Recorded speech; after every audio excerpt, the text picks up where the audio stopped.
ഒരിക്കൽ ഉർവശിയെ ഉപേക്ഷിച്ച് മനോജ് കെ ജയന്റെ കൂടെ പോയ കുഞ്ഞാറ്റ ഇപ്പോൾ ഉർവശിയെക്കുറിച്ച് പറയുന്ന വാക്കുകൾ സോഷ്യൽ മീഡിയ ഏറ്റെടുത്തിരിക്കുകയാണ്. അതിന് കാരണം മനോജ് കെ ജയ എന്നും പ്രേക്ഷകർ പറയുന്നു.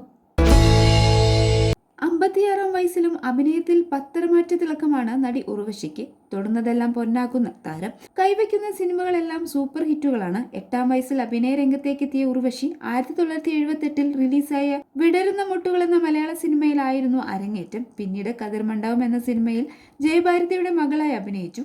1980-ൽ ശ്രീവിദ്യയുടെ ഡാൻസ് സ്റ്റുഡന്റായി ട്വിക് വിജയം എന്ന സിനിമയിലും ഒരു വേഷം ചെയ്തു. ശേഷം തന്റെ 13-ാം വയസ്സിൽ ആദ്യമായി നായികയായി അരങ്ങേറി. എന്താണ് മുടിച്ചായിരുന്നു ഉർവശിയുടെ സിനിമാ ജീവിതത്തിലെ വഴിത്തിരിവായത്. പിന്നീട് തിരക്കുകളുള്ള നായികയായി ഉർവശി മാറി. മമ്മൂട്ടിക്കും മോഹൻലാലിനും ജയറാമിനും ഒപ്പം അഭിനയിച്ച ഉർവശിക്ക് നിരവധി നാഷണൽ അവാർഡുകളും സംസ്ഥാന അവാർഡുകളും ലഭിച്ചിട്ടുണ്ട്. 5 തവണ മികച്ച നടിക്കുള്ള കേരള സംസ്ഥാന അവാർഡ് ഉർവശി നേടിയിട്ടുണ്ട്. ഒരു തവണ തമിഴ്നാട് സംസ്ഥാന അവാർഡും ലഭിച്ചു.